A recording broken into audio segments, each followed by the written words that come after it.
welcome to our episodes on Tripoli's historical sites and monuments. From a city that is well known for its Mamluk architecture to a city that was once known as Valley of the Churches, we are talking about a period in Tripoli's history that takes us back prior to the 7th century. In Tripoli then, or it was referred to as Tripolitania, and the present-day Lebanon and the Levant in general were under Byzantine rule, and the prevailing religion then was Christianity. Well, according to certain sources and sayings, there existed a Latin community in this area close to the river and the hill where the Tripoli citadel is built, which was referred to as Pilgrim's Hill, where pilgrims used to rest on their way to the Holy Land. Other certain aspects relate to our story here is that one may wonder if Christian existence in Tripoli goes back to a very long time, to the days of the apostles, and Christians have been partners in Tripoli's past, present, and in the future, plus cornerstones in its cultural, social, and political life. So why is it that when we look at the structure of churches, they look fairly new? No more than 250 to 350 years old. But we talk also of Byzantine era, which puts us back 1,460 years, take or give a few.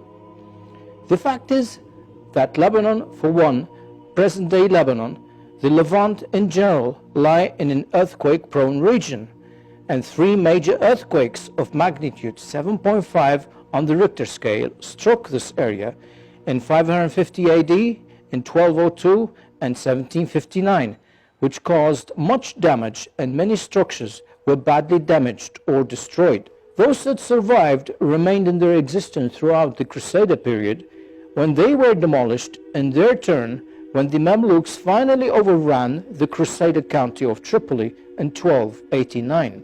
Now, many years later, in the 1730s, during the Ottoman rule, special decrees were granted to the Christian sects to rebuild their churches, which brings us back to the present day and time. Currently, there are some 21 churches listed as functioning in Tripoli, belonging to several Christian denominations. Some stand out in their own way, others are just your simple church. Of the largest Christian denominations in Tripoli are the Orthodox, then come the Maronites, and others like Latins, the Protestants, Catholic Assyrians, Armenians, and others. With all the information at hand from sources, historical records, and conclusions, we set out and visited a number of sites and churches. Well, now I'm in the pew of the St. George's Cathedral here, which lies in the Kanaes Street area where all the other churches are. And it was built between 1852 and 1873. And it is said that the marble used in cladding the walls here arrived from Italy, and that when they reached the port area in Tripoli, a human chain was formed, whereas the marble slabs were moved across the land to reach this area here to be used in completing this cathedral. Plus the fact that many of the icons that we see here decorating the walls are of Russian origin.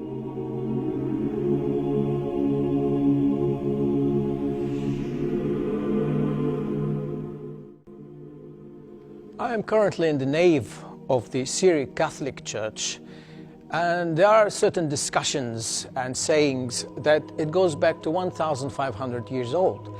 Well, this could be true, yes and no, because the fact that it is located in an area which used to be the old Latin quarter of Tripoli, and that takes us back to the 6th century during the Byzantine rule. Well, in 1864, a friar by the name of Fran Leo Sibor was sent here to rebuild the church. However, unfortunately, he died 10 years before he completed the church, and it was continued to be rebuilt and completed in 1874 by friars and friends in the city and those interested in the matter. To commemorate his memory, there is a slab, a marble slab here in his name, Well, here to the right, closer to the vestibule of the church, and as you can see the baptismal pool here, there's a plaque on the wall here which commemorates the friend Leo Sibor in memory of him, and commemorates the time when he started in 1864 and it was completed in 1874. It is now written in Old Italian, yet that's what it basically states.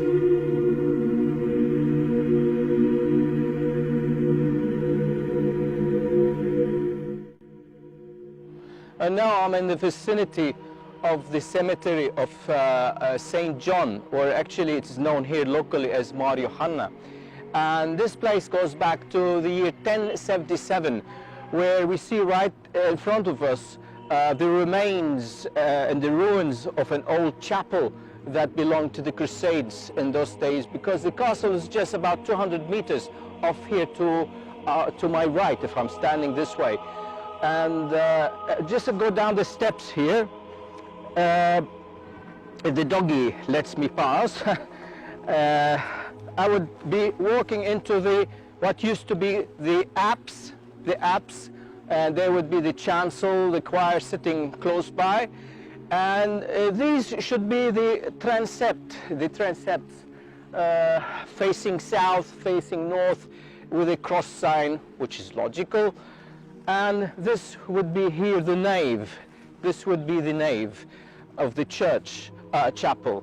Now, on the right side, if we just walk over here, this square area or rectangular area could be the sanctuary. But anyway, it is in dire ruin, the church, and that could be going back because when the Mamluks overran the Crusader county of Tripoli, they destroyed all the religious buildings, the churches, the chapels, plus the fact there were no Crusaders around anymore, so it just fell into dire ruin.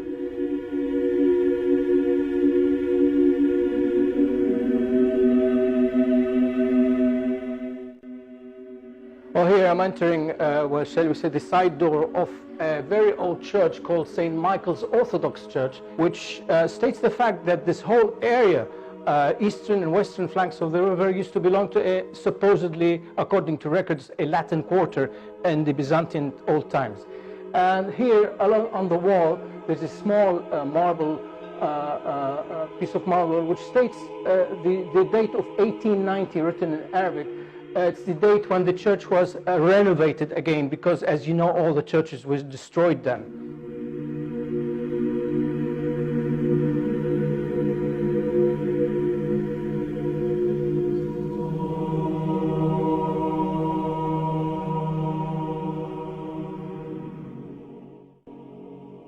Well, now I'm currently in front of what is presently known as the Zeddin Public Baths, or Hammam az-Zeddin. And this was constructed between 1294 and 1298.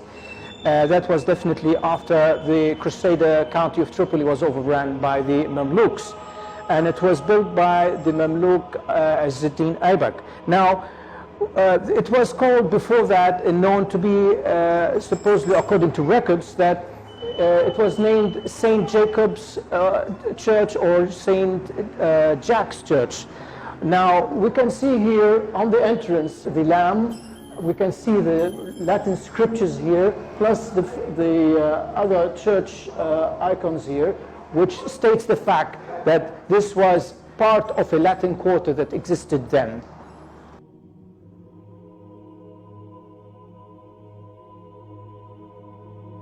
We are currently in front of the Church of St. Nicholas, or it is called here in Arabic Modern Ola. It is still in the same area of Kunais Street where all the other churches are located, yet it is actually of significant importance in that the fact in 1809, during the Ottoman rule, there was an exchange of property between the Islamic diocese and the Christian diocese for the reason of a demographic change, where Christians or Muslims sort of changed in their numbers in those areas.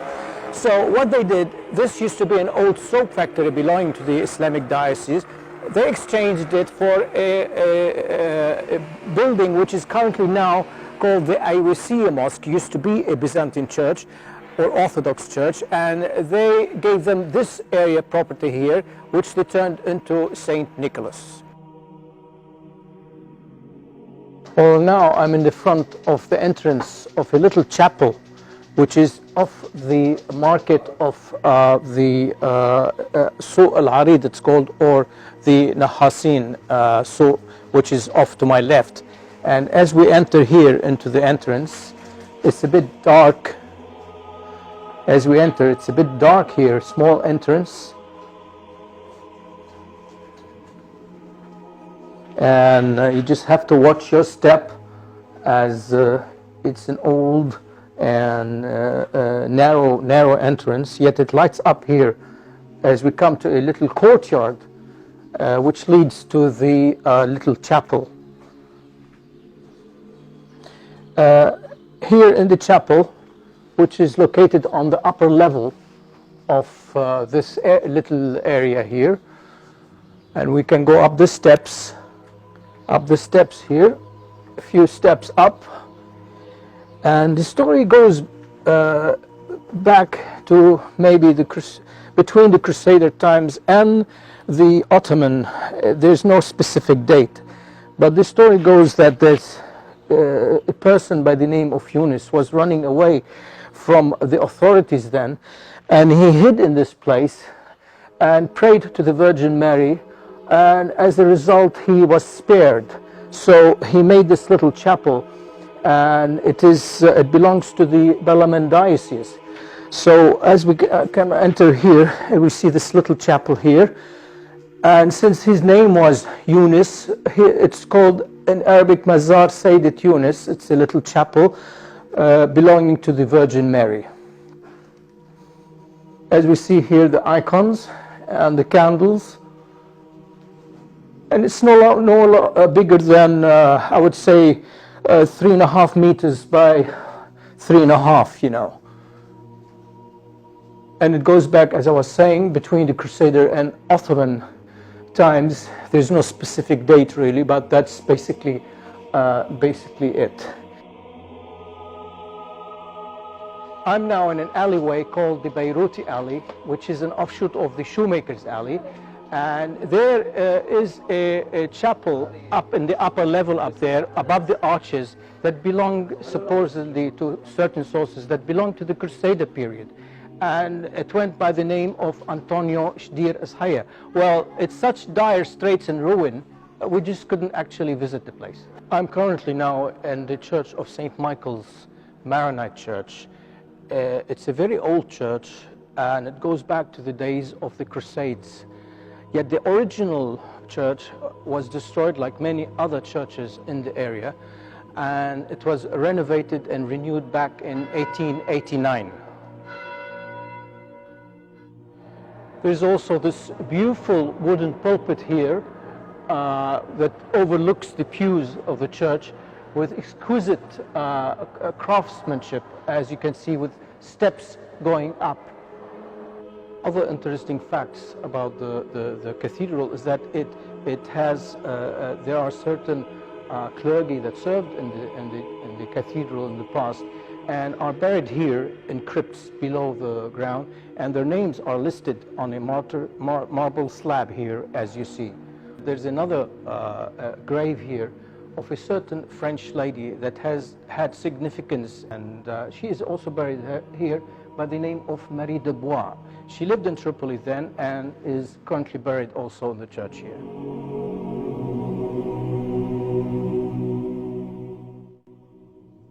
We are now at the Cathedral of St. George's in Elmina, where a special decree was granted in 1730s and was built in the Byzantine style, and according to records, it is a copy of a much larger one that exists in Tartus, Syria. It was completed in 1735 during the Ottoman rule in the reign of Ibrahim Pasha, known as the Kurdi. The Prophet Elias Church, which is located on the grounds of the Mar Elias School, was built by fishermen after witnessing strong storms when they were at sea next to the Palm Islands. And through their prayers to be saved, they noticed that something was leading them to safety along the shores of Elmina, and decided to build a church in the name of Prophet Elias or Elia at the current site after getting permit in 1860 from Monsignor Sophronius al-Najjar, Tripoli's Archbishop then.